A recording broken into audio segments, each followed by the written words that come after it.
And we won't all live, but I don't know, maybe we won't all die. Alright, Simon and Garfunkel. Desert Island Band. Prince.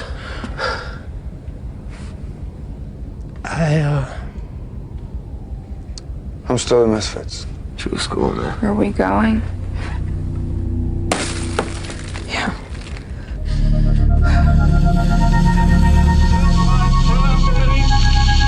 That the only thing we have to fear is fear itself. No. Be afraid. Be very afraid. There's nothing to fear except God. Whatever that means to you. Do I look like someone who cares what God thinks?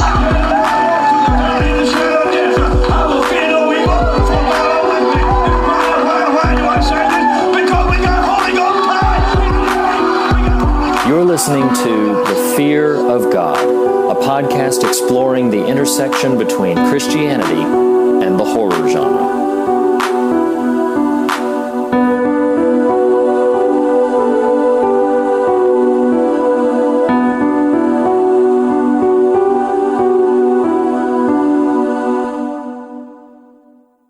Hello, everybody, and welcome to the 49th episode. This is The Fear of God. With you every episode is myself, Nathan Rouse, one of your co-hosts, or one of your hosts. I don't know. We're not going to split hairs on that. Typically with me is just college roommate, best man from my wedding, just all around best guy generally speaking, in Jack Nicholson era Batman terms, my number one guy, if you will. Typically with me is Reed, co-host extraordinaire. You guys know and love him as the Survey King. But he said something about he was working on getting his red laces. I don't really know what that means. I mean, it's got kind of an ominous air to it. Guys, feel free. Typically at the end of every episode, we plug how you can contact us. If you've got an idea of what that means, just shoot it to me. I'd love to figure that out. But something about getting your red laces. I mean, clearly it's a shoe reference. Laces and shoes tend to go hand in hand, if you will, or hand in glove. But in this case, it's a shoe. So it's like a foot in shoe.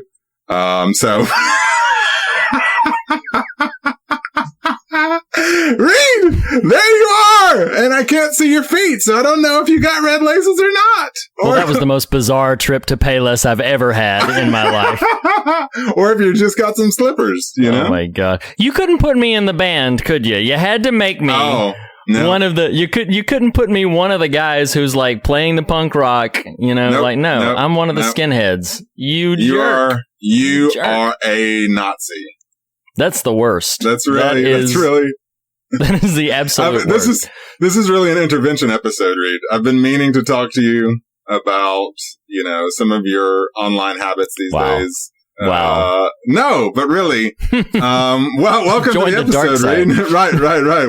Welcome to the episode. Today, we are talking about, if you're unclear yet, we are talking about the movie Green Room, which is about a band of theater pals putting on a play, and it's just kind of them hanging out before the play, getting their lines together. What did you watch? That's not the premise of Green Room. Did you magically watch one of our old college videos or something? Yeah, and think that we were talking about that in Fear of God. I know. I truthfully, in truth, I kind of wished I had stumbled into that, because this movie is in places rather grisly. But no, we are talking about the movie Green Room, featuring the last performance of Anton Yelchin, right? I mean, this was his last...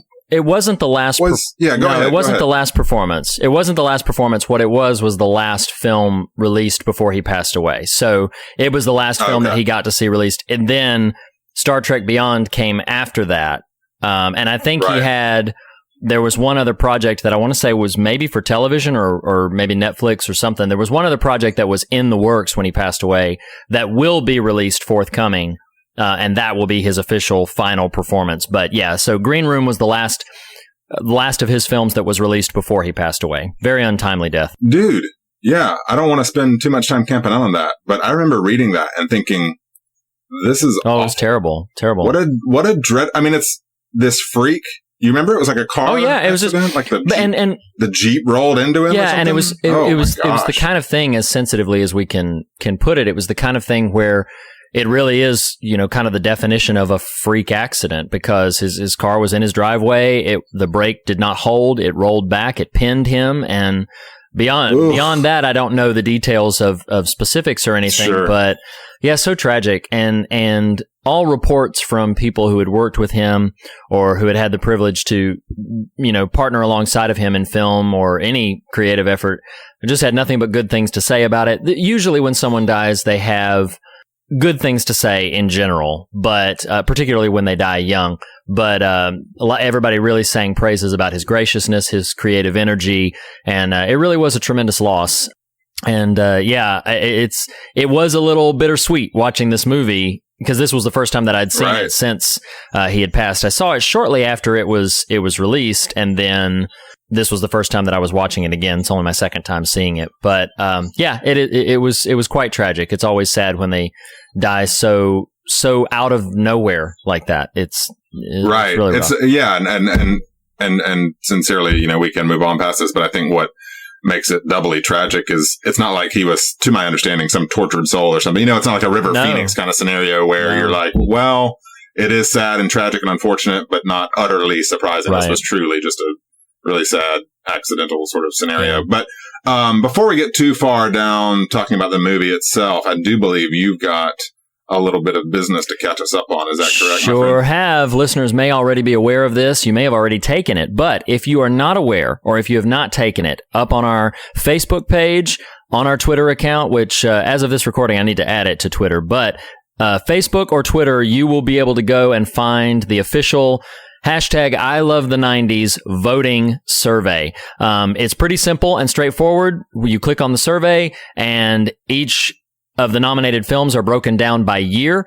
You pick your favorites from each year, and then we have some math behind the scenes that'll tell us, based on your votes, what films rank the highest. There's really no math to it. It's just we've already selected the list. Listen, it's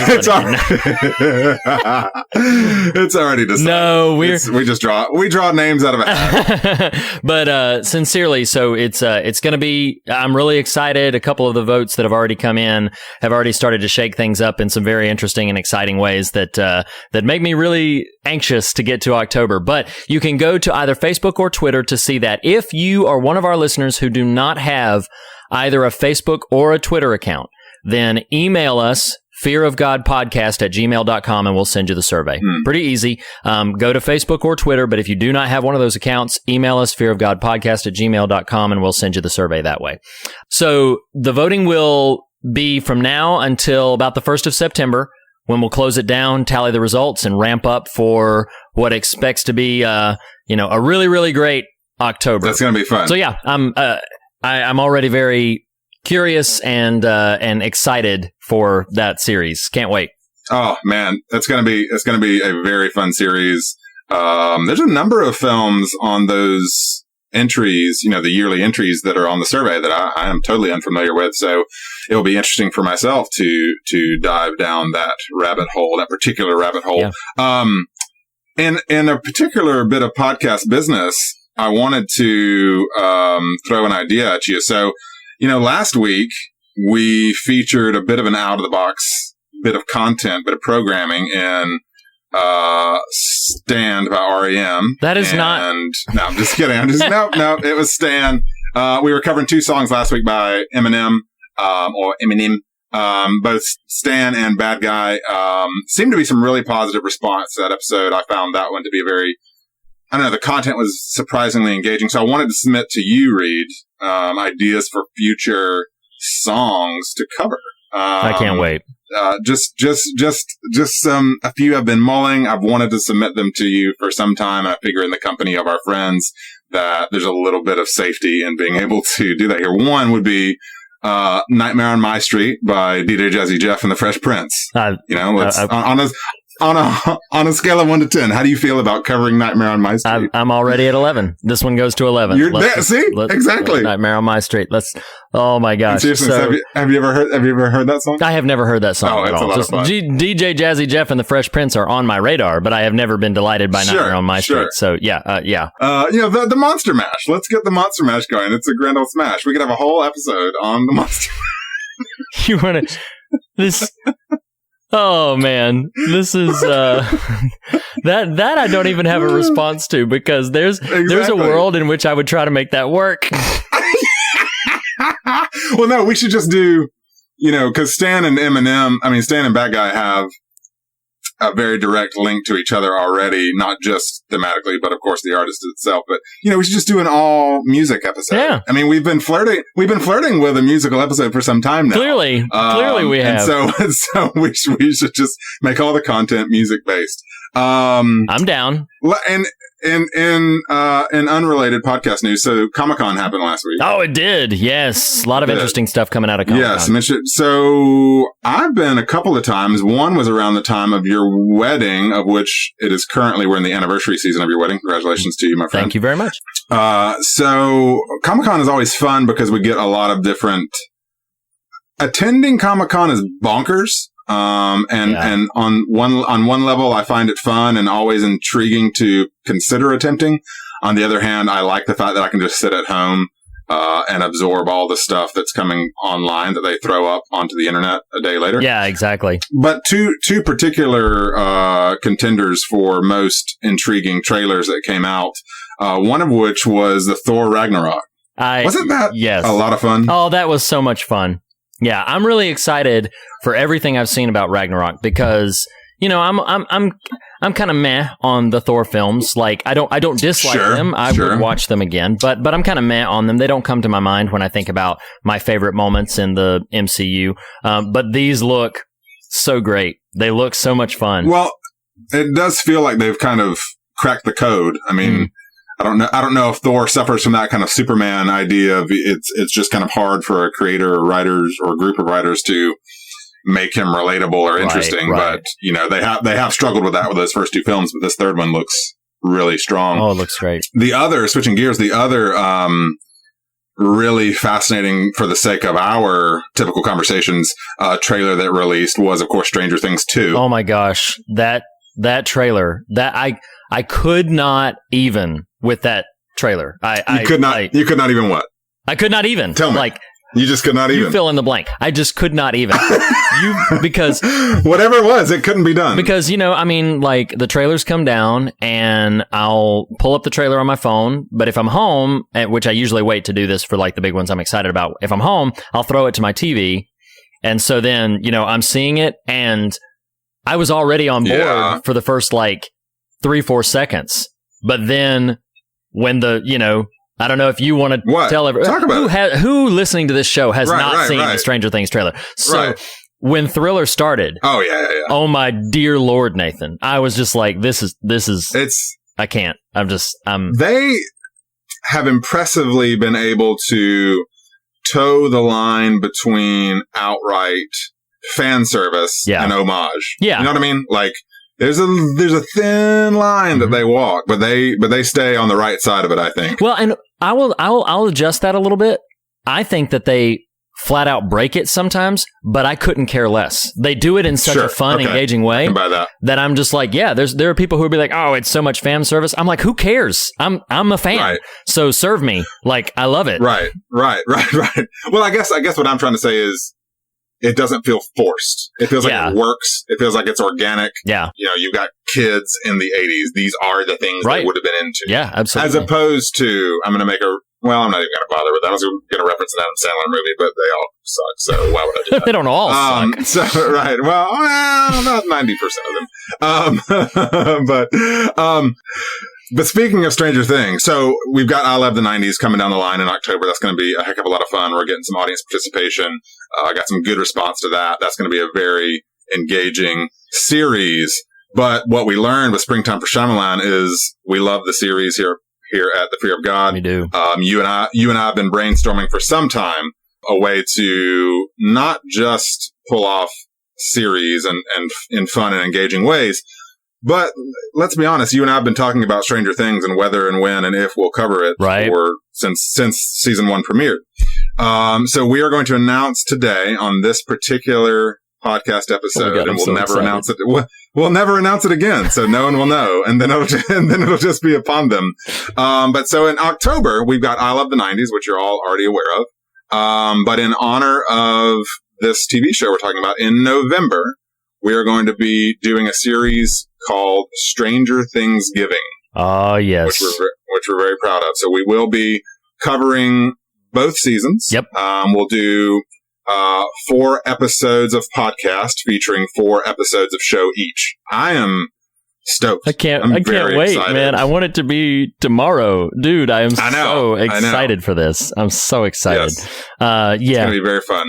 My wife and I were talking about having a little party where we have some friends over and try to binge watch the whole thing. And we make waffles and we did oh man, that's awesome. So yeah, it's gonna be a lot of fun. So yeah, really excited for that. I can't wait. The one final thing that I'll say about just speaking of trailers is I'm sure you saw it, but we also have a new trailer for It. Oh yes, I did. I saw it, and I saw the trailer for it too. I don't even know if I can handle it. I don't know if I can. That trailer's freaky. You know what's funny is I was at the theater about a week ago, and there was a trailer for It on it. Oh, maybe I went to see. So you saw it in the big screen? Oh man. Well, I saw one of the It trailers. So then, just this week, when listeners hear this episode, it will be last week. When this new trailer dropped, I thought, it's just the one I just saw in the theater. But it was not. So I held off a couple of days until I realized, it's a new one. Yeah. You nervous? We haven't talked about... maybe a little bit. All right. We haven't talked much about the upcoming Stephen King films on the pod yet. But, Dark Tower, we'll see. But, yeah. The jury's a little out on that trailer. Love me some Idris. Mm-hmm. Really enjoy me some McConaughey, but it'll shake you on the trailer. Sure. That said, It trailer looks fantastic. It really does. Yeah.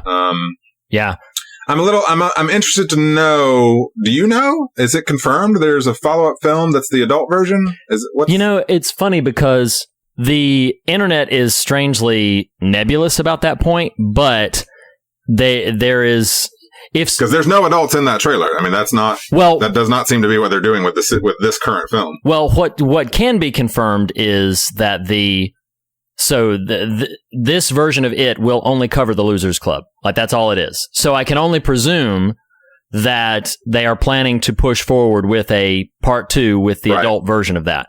But I don't know if that is documented, signed, planned filming, or if they are waiting to see how this one performs to see whether or not they do that. What I can confirm is that this will just be the Losers Club. This will just be that. Right. But, I mean, there's every intention. Here's the other thing, though. I think that they're going to have no problem getting this film off the ground because I know people who, including my wife, I know people who do not watch horror films, are not that into scary flicks, that are going to go see this movie. My wife is going to go see this movie with me, which I just find amazing. But there's a lot of people, there's a lot of interest in it beyond just hardcore fans. And I think a big reason for it, 2 big reasons for it, is I think that book was a blockbuster. And I wasn't old enough at the time that it was published to know how big of a deal it was in the publishing world. But I know just over time, it's praised as one of the 2 or 3 best Stephen King books period ever. Plus the miniseries with Tim Curry as Pennywise, and that was very popular, and that's a big draw for my wife, is because she loves that miniseries. So she's like, I want to see what they do with this film. So I don't think that they're going to have any trouble getting the momentum to make the second film. We'll just have to see how it goes. But yeah, I'm excited for it. I think it looks fantastic. I think everything that I've seen in terms of the look of the film, I just couldn't be happier about. So we're excited for It. We're excited for Stranger Things Giving. Yep. I believe at this point, Reed, we could start talking about Green Room, but it really is that part of the show where I just gotta know, Riri, what you watching? What you watching? What you reading? What you reading? What you listening to? What you listening to?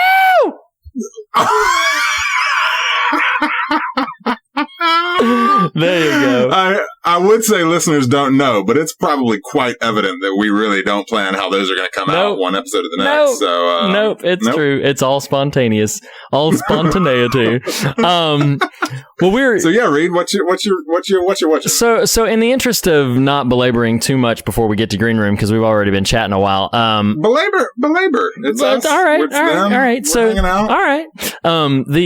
So my wife and I referenced this. I can't even remember the episode, but I referenced this several episodes ago. It was in a thematic conversation. I just brushed past referencing that the series existed. So we have finished now, start to finish, the controversial, provocative TV show for the Netflix original 13 Reasons Why, which is, of course, about a character who has committed suicide, and then they have left 13 cassette tapes, one side for each person that they are holding responsible for them coming to this decision. It's a very controversial series, very provocative in a number of ways. We've now finished it, and I will say that for about the first 9 episodes, maybe even first 10 episodes, I found about 23 reasons why I should stop watching it. It was so belabored. I was frustrated. I had philosophical, ideological, I had creative problems with it. I was really, could not have been more felt more tedious to me to get through it. But I will say, in fairness, that the last 3 episodes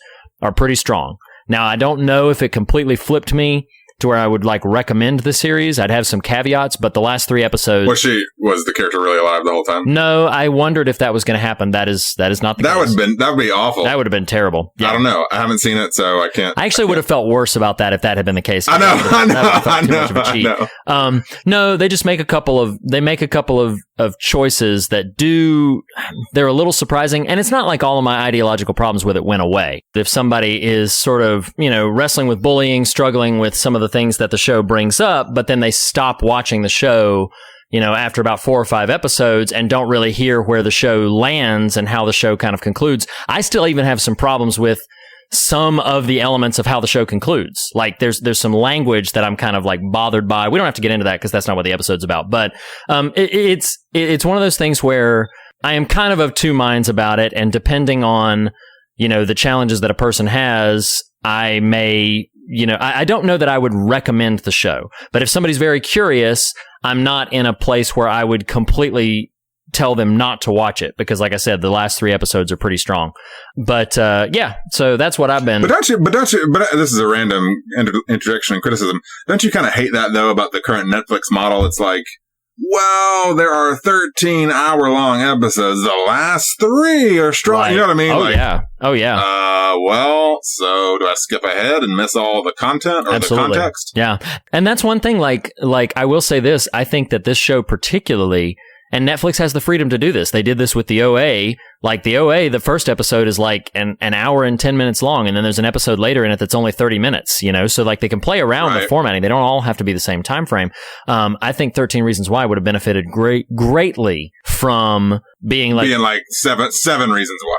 Wow. No, 13 Reasons is fine, but if the episodes were 20 to 30 minutes until you get to the last where all the content's starting to build up, because there's so much padding in it. In an individual episode, there is so much, reciting and re-reciting the same sort of question marks and problems. And so that's one of the biggest detriments to the show, I think, is that they took so much time in those early episodes. If they had made it shorter, I think I probably would have liked it better, and maybe would have made it tighter and more focused. But that's beside the point. If you're really curious about the show, just be aware that it's, it is graphic. I will say that, it does involve a suicide, and I will say that the suicide is depicted, and it is heart-wrenching and graphic, and was one of the most disturbing things that I had seen in a while. So just be aware of those precautions.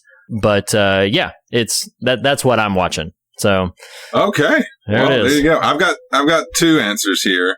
One's going to lighten the mood, and then one's going to take it real deep. Oh, great. I know. It's how I roll. I know you've seen this, and you and I, it occurred to me before we started recording, have not talked about it yet. Oh boy. So since we last spoke on the record, or on the recording devices for the people, you and I have seen Spider-Man: Homecoming. Da da da da da da da da da da da da. Oh, We haven't talked about it, you and I. Yeah. So this is live for the people, us first debriefing this.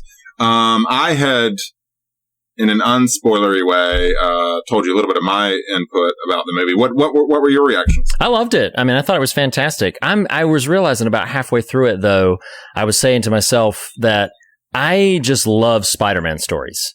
I mean, like, I'm even, with the exception of the third Sam Raimi version, I love them all. Like, I know a lot of people have problems with the Amazing Spider-Man iterations, but I loved them. I mean, like, those are strong. I just love Spider-Man stories. So maybe I just kind of have too much affection to really be objective about it, which I'll own if that's the case. But yeah, I mean, I thought it was great. One of the things I loved about it is I did love how it seamlessly integrated into the Marvel Cinematic Universe, but not in such a way that I think people who hadn't seen those other films would be lost. Sure.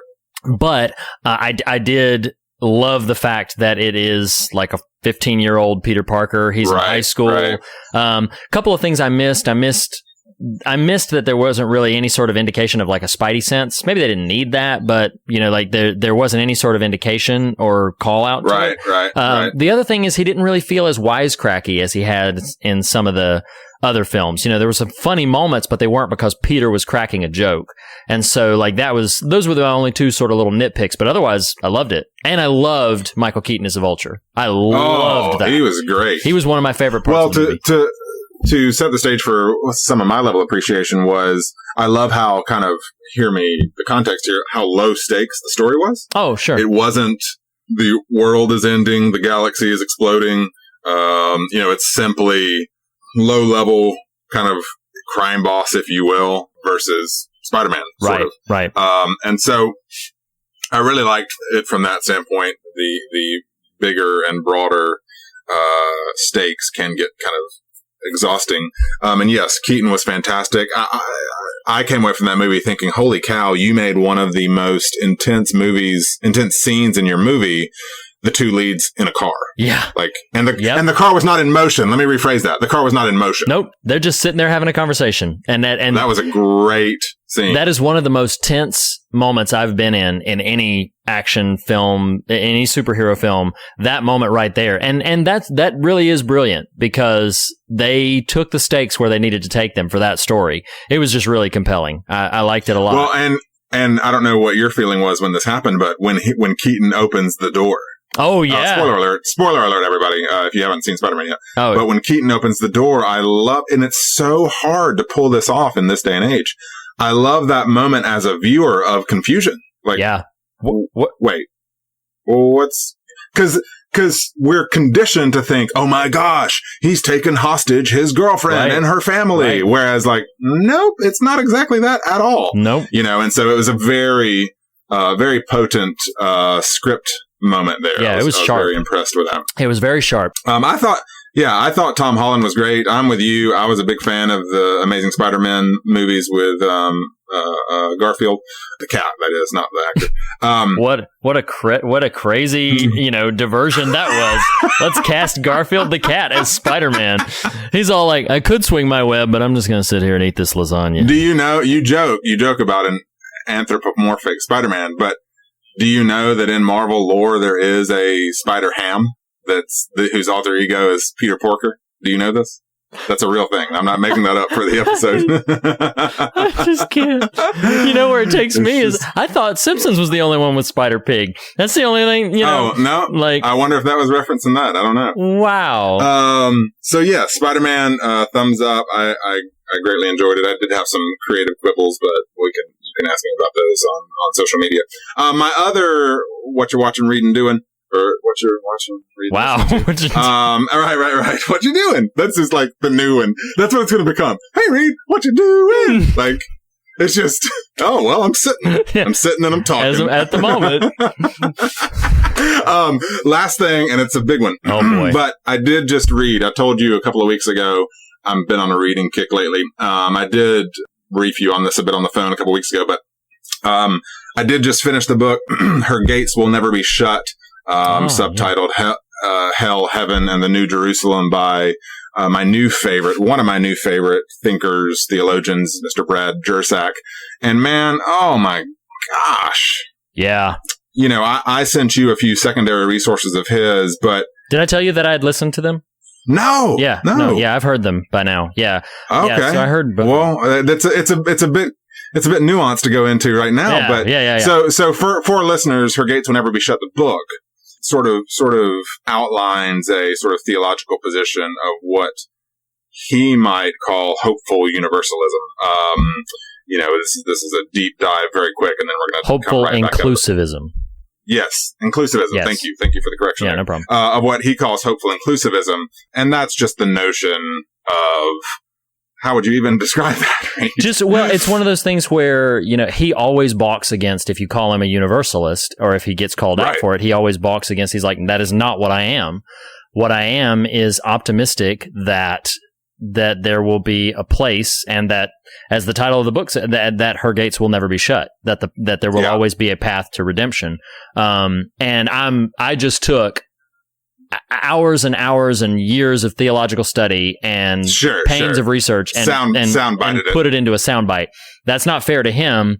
But yeah, I mean, just like, and I'll say, without getting into any particulars, some of the points that he raised, I would love to dialogue with him about, because I would love to be like, well, what about this? And what about this? But he's smart, and he has clearly done his research, and it doesn't mean he's right about everything, but he's got a very good handle on some good theological framework. And I think to dismiss some of the things that he's saying would be, too easy to do. Or I shouldn't say easy. Yeah. I mean, like, it's too quick to just dismiss the points that he's raising, because he raised them in a very informed manner. Sure. And well, for me, last year I read his book titled A More Christ-Like God, which actually released after Her Gates, and just fell absolutely in love with that, would consider it one of the tenets of my personal theology. And so then, for anyone interested in his stuff, the book Her Gates Will Never Be Shut is a bit more, it skews pretty academic. I mean, it's a lot of just history and scriptural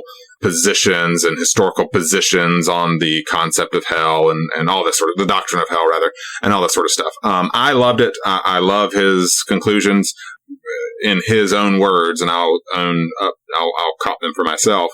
He says he gives you permission to hope. And sort of indicates that scripture gives you permission to hope for this particular type of theological framework. So anyway, Her Gates Will Never Be Shut by Brad Jersak. Great book. Spider-Man Homecoming, strong movie. That is, Reed. What you watching? Oh, what you watching? What you reading? What you reading? What you listening to? Boom, boom, boom, boom. You're welcome, everybody. You're welcome.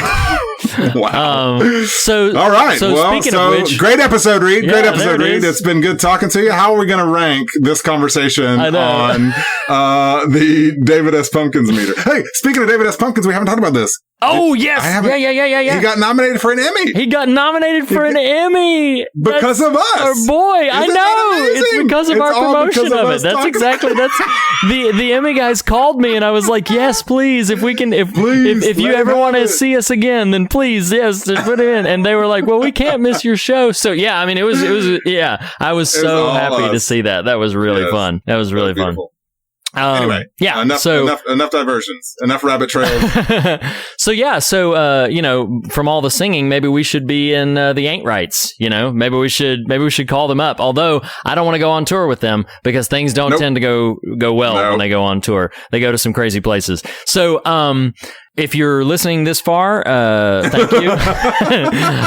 But we were talking about Jeremy Saulnier's, if I'm saying his name correctly, it sounds French, but Jeremy Saulnier's Green Room. I always like to point out, like, his last film was Blue Ruin, and Tyler Smith at More Than One Lesson has a joke where he says his next film is going to be Orange Julius, which I think is really funny. Well, you joke, but I do think he's tapped for a remake of Purple Rain. Oh my gosh.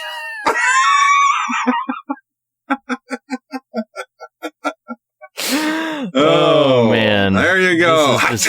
There you go. That's great. I'm actually just going to leave it at that. I can't top that joke. All right, do it. But yeah, so Green Room, I saw Blue Ruin, loved it. And so I was very interested in Green Room when it came out, particularly because Blue Ruin was more of like a crime thriller and Green Room was billed as sort of more specifically a horror film. It is still sort of in that thriller camp, but definitely is more horrific or more horror framed than Blue Ruin was. I don't know what was your context. This was your first time seeing it, right? Me asking you to watch it for the show? It was, and I do think you could reframe this as, what if maybe Funke, Pavel Chekhov, and Professor Charles Xavier walked into a Nazi nightclub together, and here we are at Green Room. Although I will say, like, it's interesting that you went with the X-Men and the Star Trek instead of going both Star Trek, because they're both, it could be Captain Picard stalking. I know, but I was just mixing all the worlds together. Yeah, do it. I'm just pulling from the Arrested Development multiverse. So yeah, I had not seen this movie. I had seen Blue Ruin. It's been a couple years. I don't remember much about how I felt about Blue Ruin, other than tonally, this is very much in line with it. So it did not surprise me kind of where this movie goes, which is a dark, sad place. That's true. I had not seen it. Do you hear me? I had not seen it. Don't do that again. Okay. I'll try not to. It may be hard to resist. I hadn't seen this movie before. I knew it was getting some positive buzz and all that sort of stuff, not just for Yelchin's performance, but even Patrick Stewart playing a bit against type. Yeah, I for a late night solo viewing, I found it rather intriguing. It's heavy and it is dark. Yeah. And it makes me question the world I live in.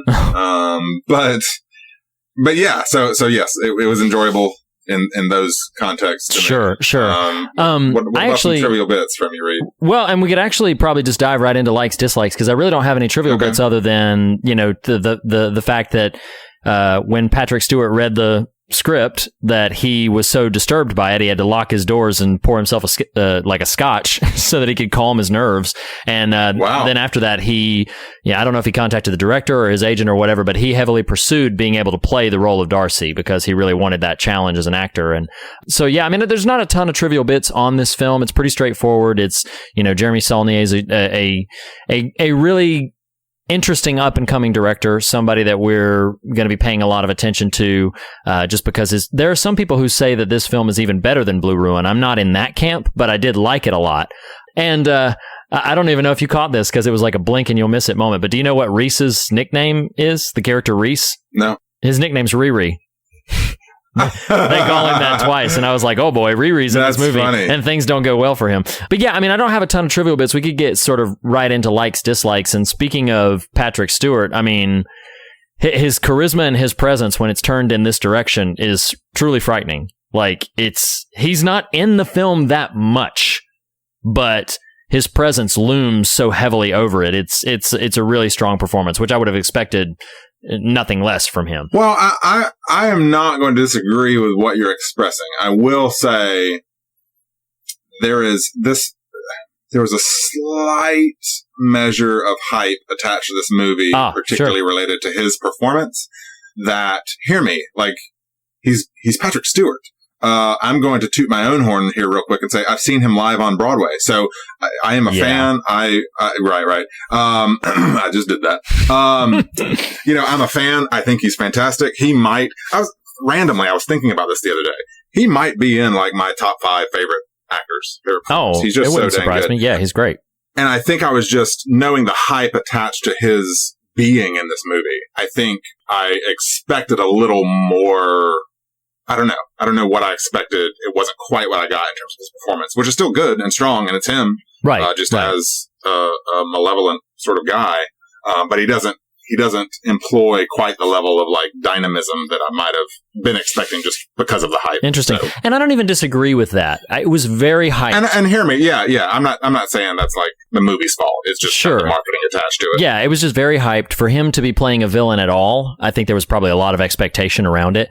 Yeah. But and that's what I mean by like, he's not in the movie that much. I expected him to sort of be more at the forefront of some of the violent things that was happening, and he's not really.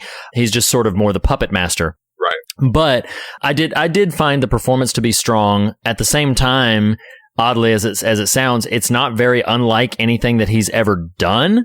Sure. He's just framed, now he's, instead of leading, the Enterprise crew, he's leading skinheads. And, but he's still sort of doing. And when they're like, should we kill him, sir? And he's like, make it so. Right. I mean, yes. And it's all right there. In this film, it would be more like make it effing so. But yeah, exactly yes. That. So the only other sort of trivial bit the only other like really dislike, and listeners don't know this about me, but when Sam, you may know her as Cousin Maybe from Arrested Development, but when Sam calls out that her Desert Island Band is going to be Simon and Garfunkel, I'm like, "Whoa, that's right!" Because that's one of my favorite groups. Like, those are my people. And you have this deep fear of death by dog mauling. Why'd you got to tell everybody that? You know how many dogs are going to be standing outside my door now because of this? Riri? No. Right. Wow. This episode is chock full. It's already off the rails. It's already off the rails. Listeners don't know our recording habits and that we recorded 4 in one sitting, and so it's been a month. So we're just getting all of it out in this one episode. Next week's going to be great. Next week's going to be much tighter. Or it's going to be like 10 minutes long because we're like, we said everything last week. That's funny. So a couple of likes, dislikes on my part. I'll say one more. I'm hesitant to call it dislike, then I'll say some likes. So again, I'm hesitant to call this a dislike, but I will say Anton Yelchin's character's arm getting eviscerated is such an immediate and sudden and jarring stake raiser. Yeah. Oh, yeah. That I don't know that the movie quite gets that again. I agree. It's which again, like, is not really a stating a problem with the movie so much, or the experience of watching the movie rather, as much as just saying like, that is so jarring. Mm-hmm. It is so grotesque, but so, I'm going to use a word that would not often be used in these contexts, so tasteful on a certain level. It's artful. Yeah. Artfully done, that I just don't feel like the movie quite reaches that level again. Anyway, so that's a mild, if we're going to call it a dislike, mild dislike. I loved the orchestral backing to their song at the show. When their song fades out and it's got something else in it. Yeah, that was very artful. Like, honestly, I did not know the story of the movie. I didn't know anything. Yeah. Other than Patrick Stewart plays a bad guy and Anton Yelchin, and bad stuff probably happens. But what I thought during that moment of the orchestral element overplaying theirs was, this feels like a eulogy. Like, in my head, I was just like, man, I don't know what's going to happen, but this is not going to go well for these people. Yeah. And so it was a really, it was a deft move creatively, because it's not foreshadowing per se. It's not like text. It's not screenplay foreshadowing. Sure. It's simply kind of using some of your filmmaking elements. The other, really big like I do have for it, similar to Blue Ruin, is I love the unvarnished realism of it.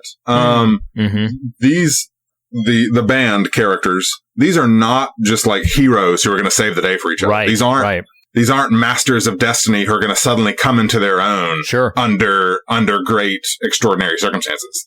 They are just a bunch of dumb teenagers who wander into the lion's mouth. Yeah. Well, and get eaten. And yes, and that's one of the things that he seems to be doing as a director, because he has a film that I have not seen called Murder Party. I haven't seen it, but I know that it deals with sort of a similar... Sounds fun. Well, it deals with a sort of a similar gimmick in that, in Blue Ruin. One of the things I love about Blue Ruin is it's like, okay, well, what if somebody's trying to take revenge and they're just not good at this? They're just terrible at doing this thing. And that's one of the things I really love and appreciate.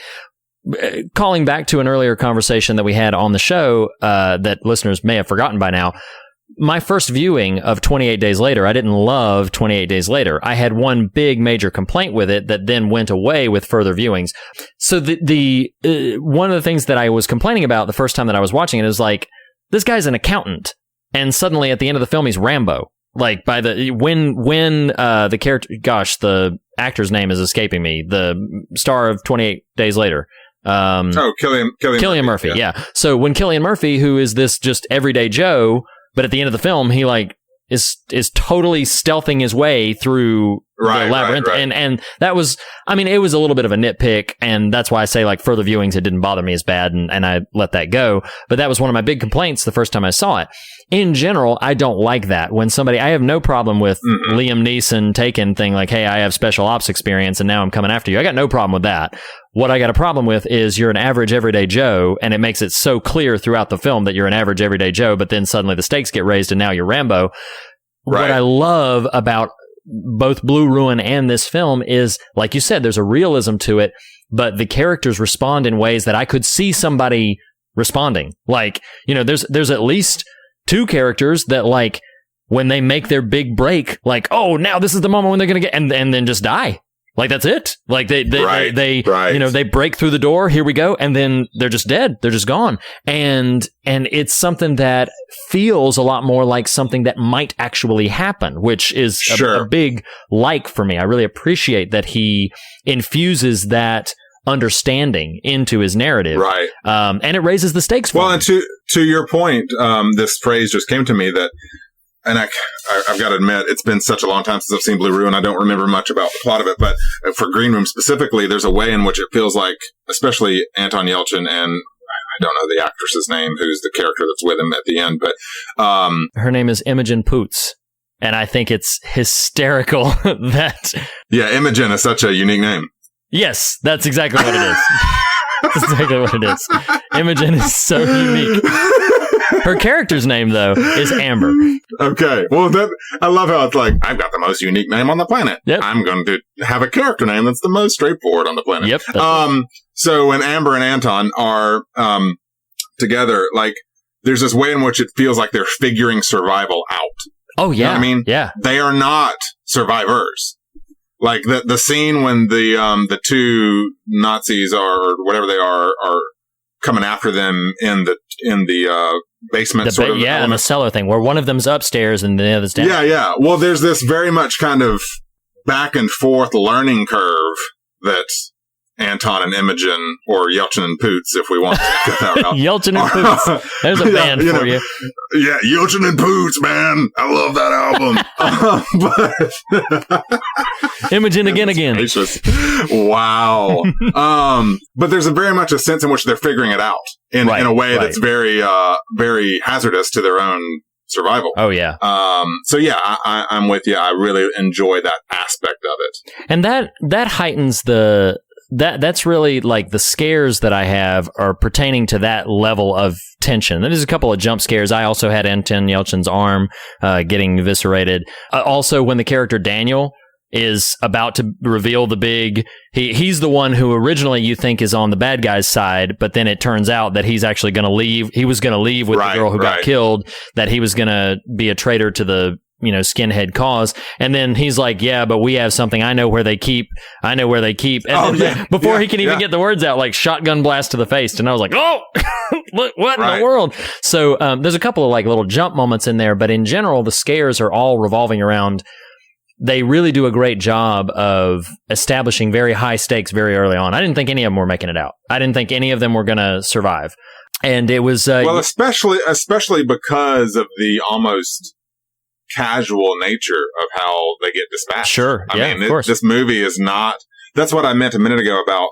I think I used the word artful or tasteful. Like, even the dog mauling scenes, it's gross and it's a bit stomach churning.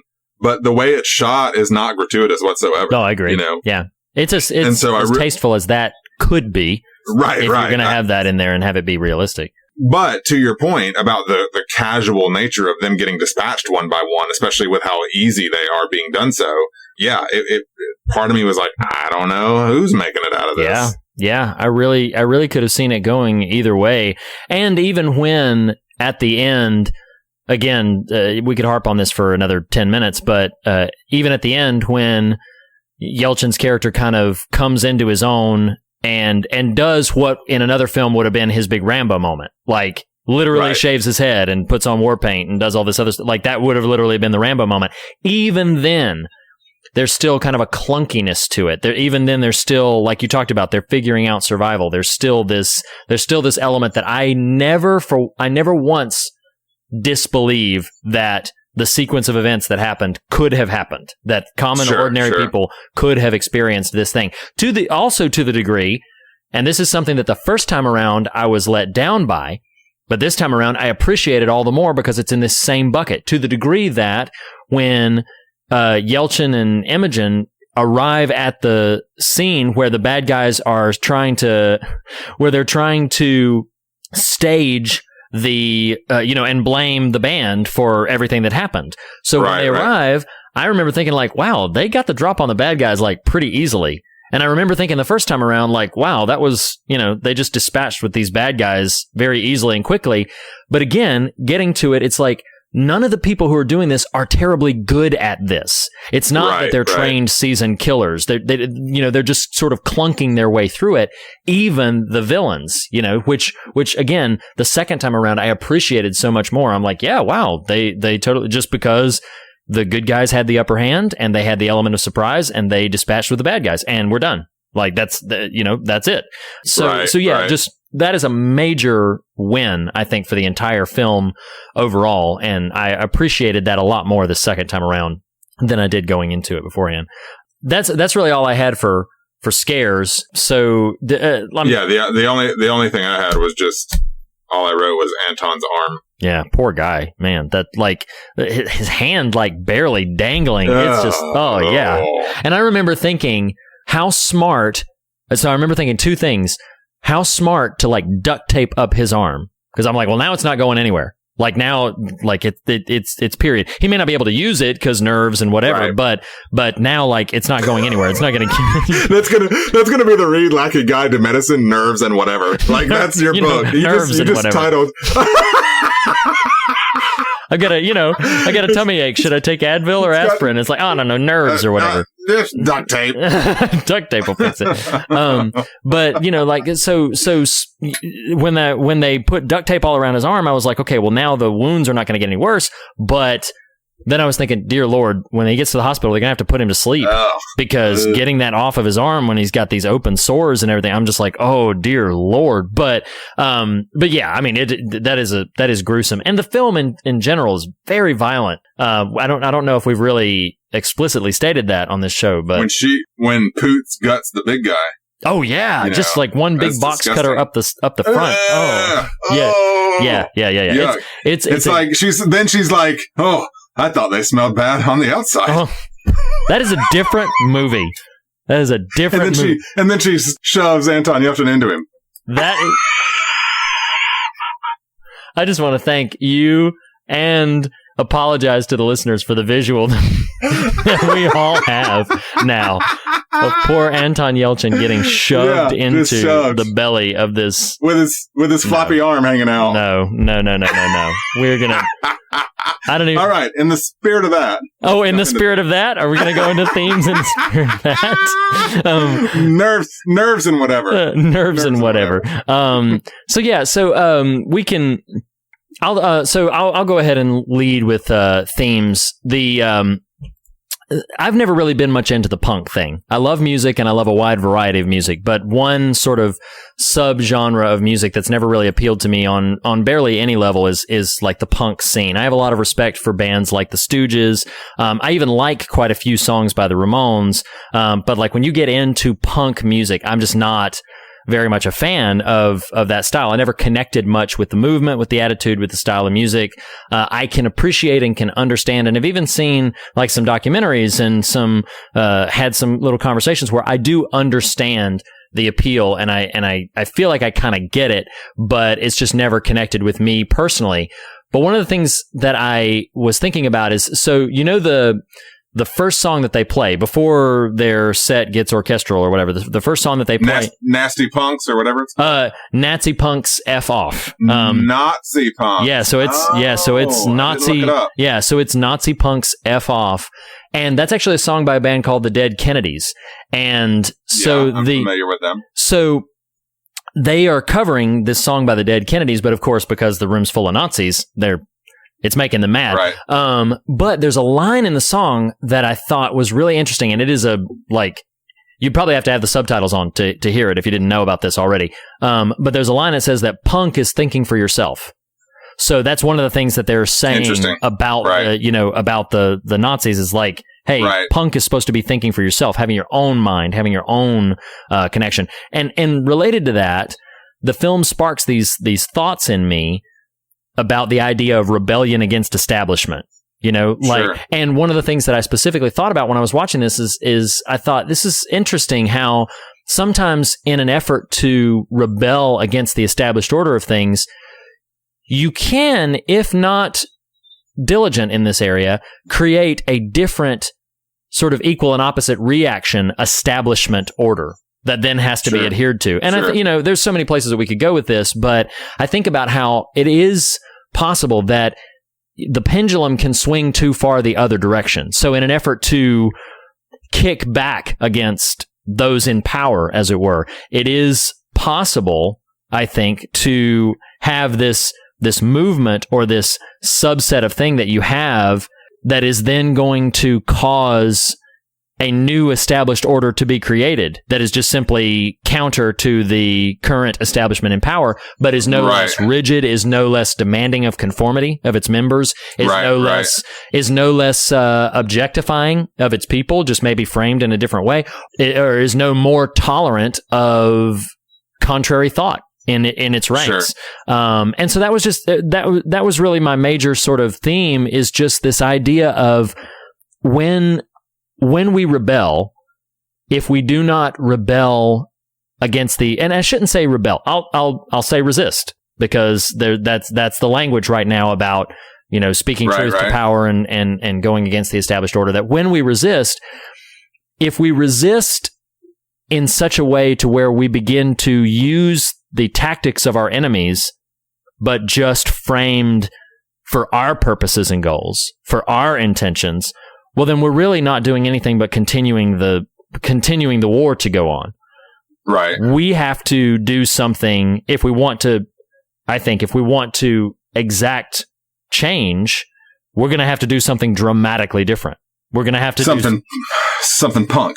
Like basically something punk. Is that? I've been wondering why you've got the mohawk going on. Like it makes perfect sense. It inspired me. I'm glad you like it. Yeah. But yeah, I mean, we've got to do something that is. It just doesn't follow fighting fire with fire, or like the tactics of the enemy. Like you've got to be completely framed differently. Think about the situation differently. Yes. And I don't know if the point sort of makes sense on its own, or if you need me to unpack it a little further, but that's really the main thing that this film drew up in me. And I'll say as a final button to this and then throw it to you, that I love the inclusion of that desert island band question, because they tag in on it in the very near beginning of the film. Right. Then it's not thought about until they're about to go out and do battle with these skinheads. Right. And then it's not called out again until the final moment of the movie. And which I love the final line of the movie, like tell somebody who gives a, I loved that. Right. But it's very punk. It is very punk. I'm just going to start saying nerves or whatever and very punk, But I loved the inclusion of that, because there was this moment, and I'll say this. I know I said I was just going to toss it right to you. This will only take me a second to unpack. So when they're asked that question in the beginning of the movie, they start trying to name punk bands. They start trying to it's I'll go with the Misfits, or the Damned, the Misfits, or whatever. So they're starting to try to find what the right answer is. I'm going to give you this one. I'm going to do this one. What's the right answer?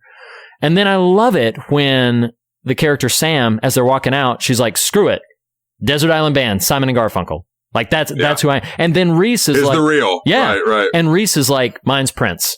And I'm just like, oh my gosh, that was a great moment. It was a wonderful moment, because I'm sitting here, I'm like, yes, because now you're you. Now you're talking about what really drives you, what you really think about creatively when you're alone in the room, when you're by yourself. Now we're dealing with you. This is who you are. And I love that, Yelchin still can't think of one. We never get to find out who his Desert Island Band is, which I still kind of love. But I loved the inclusion of that, because that is the most anti-establishment that you can be. Is to be your individual person, to be you. Yep. That's the most anti-establishment. That's the most anti-establishment you can be, is to simply, and bringing it into like a religious framework. I know that sometimes religion in general can be very criticized, and in some cases very rightfully and appropriately so, for, driving towards conformity, driving towards unanimity, where everybody is doing things in the same way, using the same language, the same methodology. But I've always been drawn, and I've said this elsewhere on the show, one of the Bible verses that are the most important and vital to me are the verses that talk about the diversity within the body, where a hand can't say to a foot, I don't need you. An eye can't say to an ear, I don't need you. Like, we're all part of the body, but we all form very specific purposes, very specific frameworks, different sensitivities, different intentions, all of these things that culminate together in this massive forward-moving body of Christ. And that's something that as a person, as a human being, is very important to me. And so I appreciated that about this film, and thinking about it in this whole punk conversation, this anti-establishment kind of conversation. And that's where I appreciate that. That's the new, you're going to just adopt the moniker Riri and just be like, I'm Riri. That's right. I'm punk. I'm going to, and evidently lower my voice by 3 octaves. Yes, that's exactly what punk. No, I really dig what you're putting down, because, and actually I was scared for a minute there that you were about to just start spouting my theme. You brushed up close to it, but I'll go someplace to it, build on what you're saying. So it is weird. It is a truly weird thing that we currently live in a culture where the tenets of, I guess you'd say, neo-Nazism are in the zeitgeist. Yeah.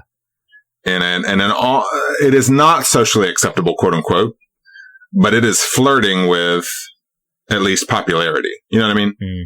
And so what is fascinating about this movie is, I mean, the movie clearly intends these guys to be bad guys. Right. And that's okay by me. But I like what you're saying about setting this sort of Nazism, this sort of neo-Nazism, sort of skinheadism, however we want to label it, against the notion of punk rock. Because, yeah, you're right. Like, I don't know that I would have any outright affection for punk bands, but that sort of philosophy, that sort of, thinking for oneself, rebelling against the status quo, rebelling against, the middle finger to the establishment, which is funny because this sort of skinhead ideology is ostensibly supposed to be that. Right. And yet really becomes its own kind of monolith, right? Yes. And it's interesting, like, I'm gonna throw a tiny pebble in the water of one theme and then move on to the deeper one. I loved Yelchin's line when they come upon Patrick Stewart and the goons towards the end of the film, and he says, "You were so scary at night." Oh yeah, that's a great line. That is a great line. But you inspired a particular strain of thought, and so I'm going to try to figure out if I can weave that into where I'm going. But I'll lay out some of my thematic stuff too. So something that really struck me, actually, round about that same scene, inspired this theme, was Yelchin is surprised when Poots, and I'm being silly, but when the Amber character shoots the bad guy. Yeah. Right. Mm-hmm. He's surprised, and his line is, "We're doing that?" Question mark. Yep. And she says, "Well, we didn't walk all the way here." The implication being not to follow through. Yep. Right. And what I wrote down thematically was, do we become the monster to defeat the monster?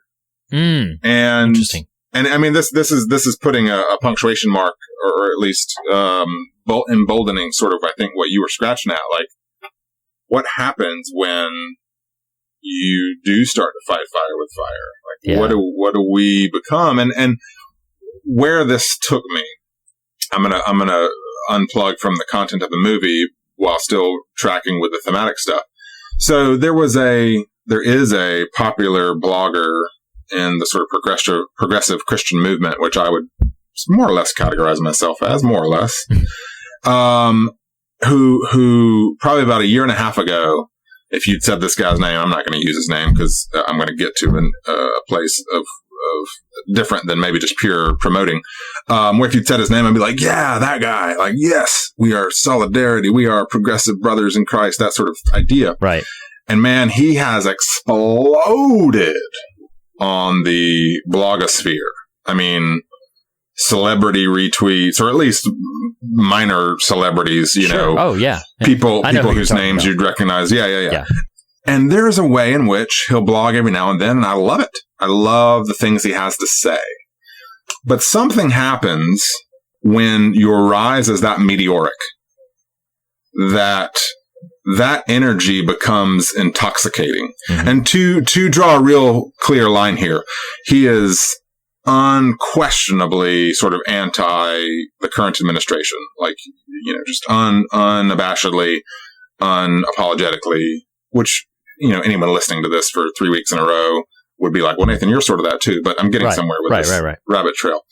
And so once, you know, there's, and the internet is weird like this these days. You know, you start typing out a few thoughts and it starts glomming on with people. And then suddenly minor celebrity A and B read what you write and start retweeting you. And suddenly you're on a much higher platform, and then you've got to write more, but you've got to write more that's in line or further down the dial than what you already were writing to further cement yourself as the person saying the things that these people are thinking. So, you know, it becomes this weird snake eating its tail kind of idea. Right. Becomes very intoxicating, such that this particular blogger guy, he's got a book coming out. I might read the book. I don't know. Yeah. So I'm not completely dismissing him, but the level of absolutism he speaks with these days has become very heavy and very noticeable. Mm-hmm. And I will speak for myself. This may come as remarkable to even you, Reed, but I only say about half the things on social media that really come into my spirit and heart and mind and mouth and want to come out of my mouth in the form of posting and things like that. Right. And the only reason I say half of the things that online is because it's a drug. And yeah, it is. And it's addictive and it's dangerous. And this seems like a rabbit trail, but my point is this blogger guy has become, sort of to piggyback on where you were going, he's almost become the thing he's railing against. Yeah. Like, speaking in absolutes, giving inclusivism, or rather excluding in the name of including. And it's interesting. There was this, are you familiar with Seth Godin? I will say his name. Yeah. In fact, I'm reading one of his, I didn't put this in watch and read and listening to, but I have cracked open his book Tribes that I'm looking forward to reading. Cool. Well, I've actually not read any of his stuff. I'm familiar with him and know he's rather respected. Well, a local peer had retweeted or posted on Facebook one of Godin's blog posts, and the title just arrested my spirit. And the title of the post was, "He deserves it, but do you?" Wow. And I knew what this was going to say. Yeah. And I went and read it for myself. And basically he's saying, the person you are so angry at deserves all the things you think and feel and want to say. Yep. But do you need to burden yourself with saying them? Mm-hmm. Do you need to bear the weight of animus and anger against them? And hear me, I am in no measure stating that this is easy. Right. But you know what it made me think of, Reed? It made me think of Let Me In. I'm trying to tie this back into the movie. It made me think of Let Me In. So tying back into this idea of, do we become a monster to defeat a monster? Right. Let Me In, the viewing we did for the podcast was different than the viewing I had initially, because the viewing we did for the podcast was potent and challenging for me, because it sort of put me in this position of like, what would you do if your kid, or if a kid came to you, but, you know, personalizing it with your own kid, describing the events of what's happening to that young man in that movie? Yeah. Like how do you respond to that? Right. And this movie, Green Room, tying it all back in here, like, man, I don't know. Yeah. I am challenged and scared by, scared's a strong word. I am challenged because I watch what Yelchin and Amber go through and do in retaliation and in return.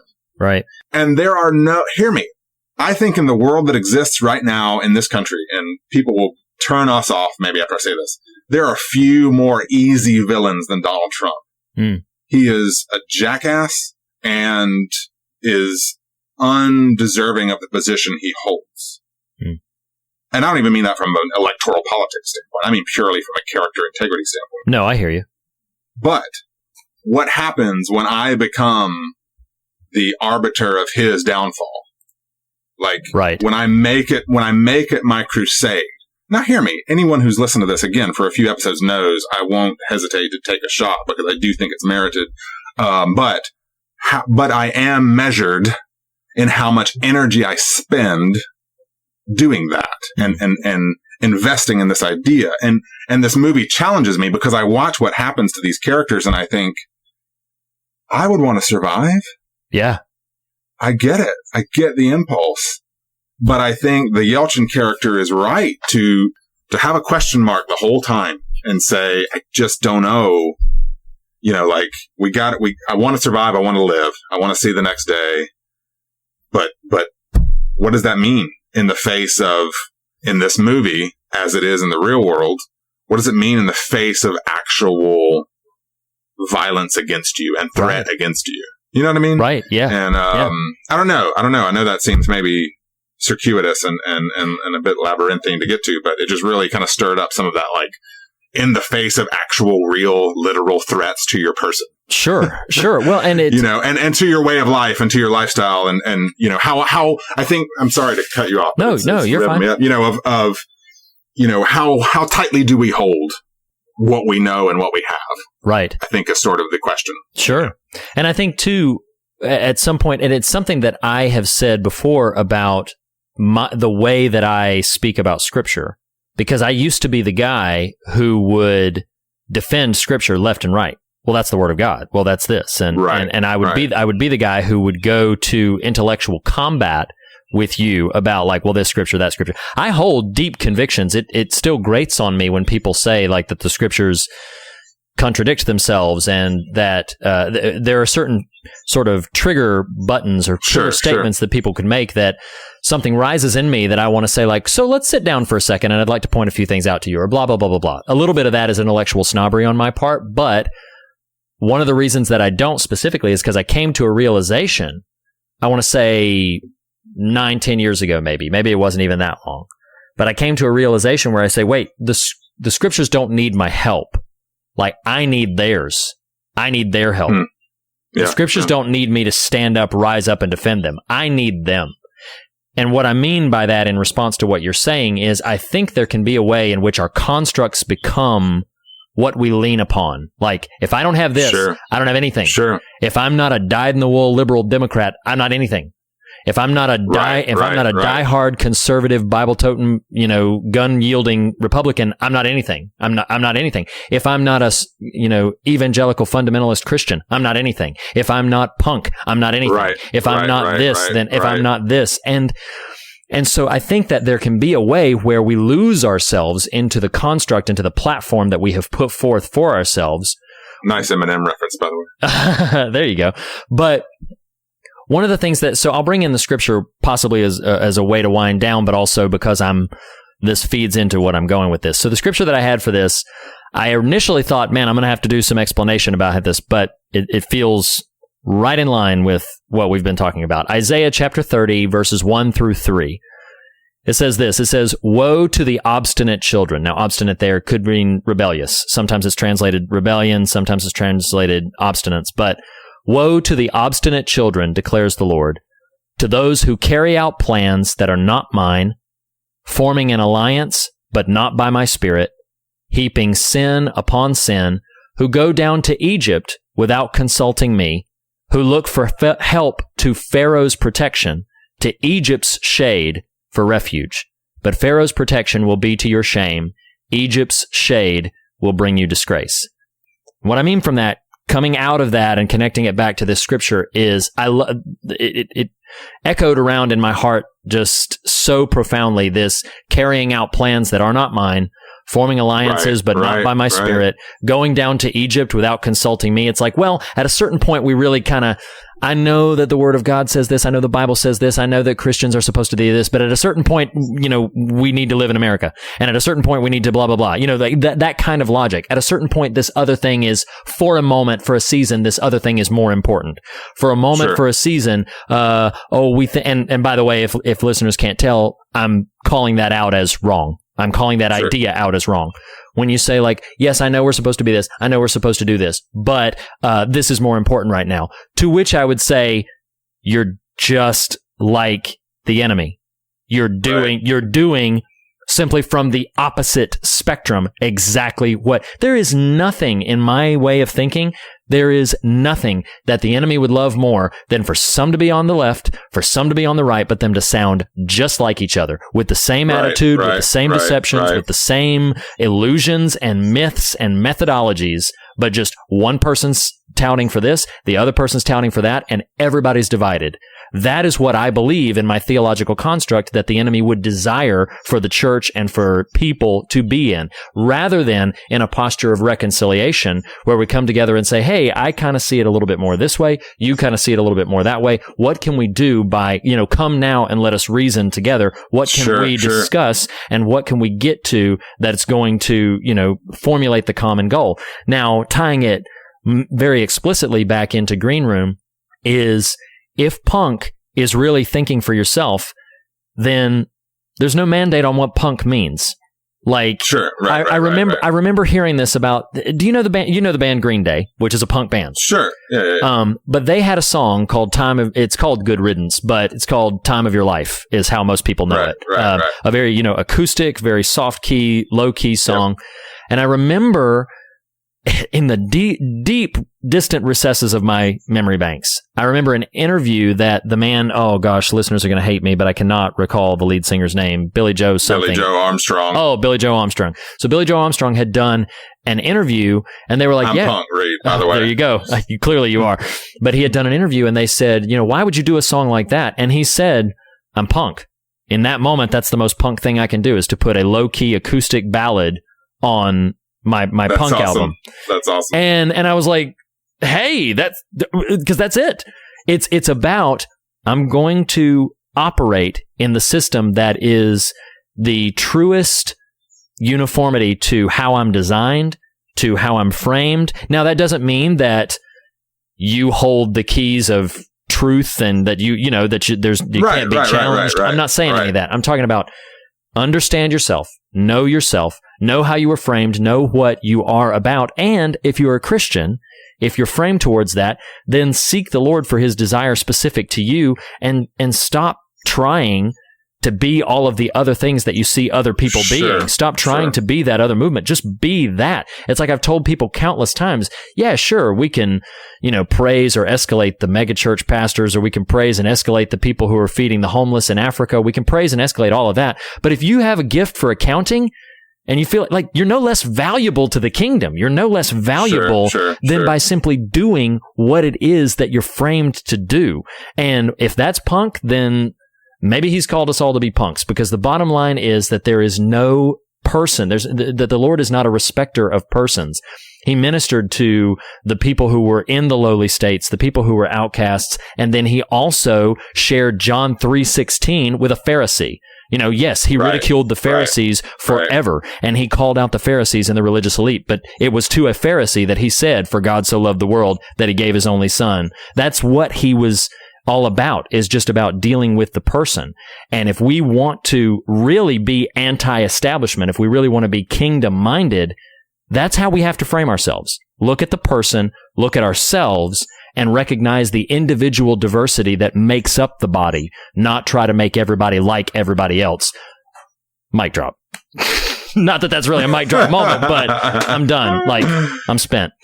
Well, and also what's funny is listeners don't know you're actually holding a mic in your hand. That's true. You did not drop it. I didn't drop it. So that's very, That's very punk of you to say an To say mic drop establishment phrase and not drop my mic. and Yeah. not Reed. Exactly. So yeah, I mean, I think we've kind of set our piece on this subject. Unless you had anything really burning or further to add, I think we can end it there and go into David S. Pumpkins if you'd like to. I don't know. I feel some things. You feel some I don't quite know how to things. articulate it. Yeah. Like they're there. The conversation could continue. Well, we have been going for a while. We have for quite a while. No you can pressure. you can feel free to chop up some of that first hour. I don't know. I just as a button for myself personally, like this is so hard. This is to me the narrow way, or part of it is you just don't realize when you are monolithing people. Right. Right. Like, and it is so easy to do it. It is so easy to become it. And punk and or Jesus calls us to always be searching for and operating in that third way. Yeah. That says, it's not right, or left, it's center, it's not, it is above your options. It is an option. The kingdom version of things is the option you haven't even thought of yet. Right. And I don't know, man. It's just, yeah. I think that I like your punk, that framework that works. Yeah. I dig it. Yeah. So we're going to punks for Jesus. Nerves or whatever. I'm sure. Punks for Jesus. I'm sure that was done around the Ska Mania era back in the late 90s. I would not be surprised. CCM. But yes, let's dive right into the Emmy-nominated mascot. David S. Pumpkins. That's right. So, as we do with every film we discuss here, we do rate the films we discuss on a metric of our own choosing, that of David S. Pumpkins, in three particular categories, that being style, scares, and substance. So, Reed, for yourself, Green Room, how would you rate on the 0 through 5 David S. Pumpkins scale the style of Green Room for you? So I'm going to give it a 3.5. It's a really well-constructed film. I know 3.5 is not a bad rating, but I feel the need to say, like, hey, I enjoyed this film a lot. But I think we've touched on earlier on a couple of sort of... Much earlier on. Yeah, much earlier on. Some sort of like dings or disappointments that I had. Disappointment's not the right word, but things that sort of ding down its style a little bit. 3.5 is where I land. I'm going to echo your 3.5 on style. For me, in scares, I mean, I'll be frank, I'm going to go with 2.5. Okay. There is nothing bad about it in terms of the scare factor. I do think that 2.5 might be two of that 2.5 is the arm shredding. Oh yeah. The rest is just kind of a relatively more straightforward, just kind of violent thriller. Sure. I'm not going to go too much higher than you. I'm going to go with 3 for scares. Gotcha. I think it's a very tense film, but it's not the kind that's going to really, the things I like about it, I don't like for its scares. So yeah. Sure. 3 for me.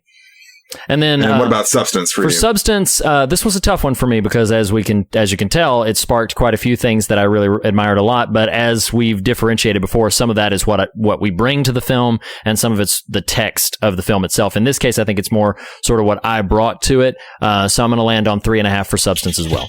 I was going to do 3.5, but it looks like I'm just copying you.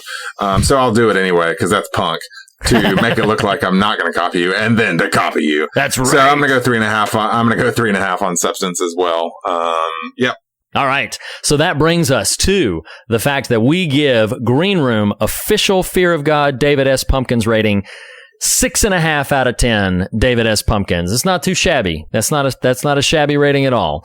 And it's a good movie. Sometimes I feel like the rating does a little bit of disservice to the movie itself. The movie's strong. It's easily worth a viewing. Absolutely.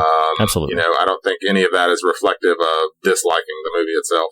Absolutely. Couldn't agree more. So 6.5 out of 10 David S. Pumpkins. See Green Room if you can stomach the violence, because it's definitely got quite a bit in there to think about. And then, or just be punk and not see it, just listen to us first and then to talk about it, be punk, nerves or whatever. So,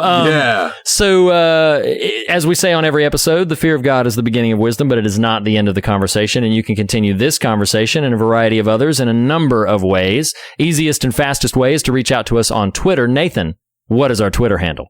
Our Twitter handle, Reed, is @thefearofgod.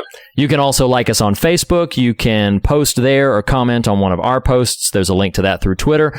You can also email us, fearofgodpodcast@gmail.com. If you do not have Facebook or Twitter to take the hashtag I love the 90s voting survey, then please email us, fearofgodpodcast@gmail.com. But you can also go to morethanonelesson.com and leave a comment on one of our posts there. Or you could go to iTunes, leave us a review, or you could, I don't know, just give us the finger and move on with your life. That would be very punk. That'd be punk. That'd be very punk to do that. That'd be very punk. Please don't do that. But all of that silliness we are far too sensitive to be punk. That's true.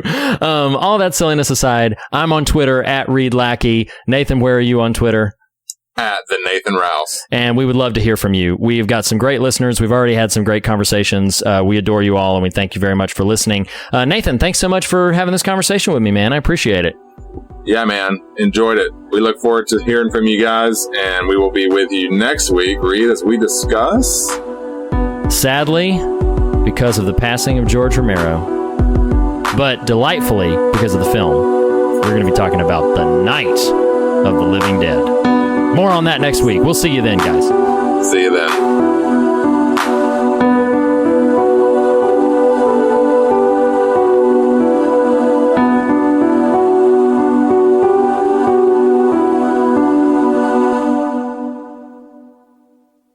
In this conversation, long and winding though it has been, that you named the actress Imogen Poots, and you also referenced Green Day, whose album of most notoriety was Dookie. So, we're just kind of hitting all of it, Oh my gosh. What's our number 2 going to be? So, wow.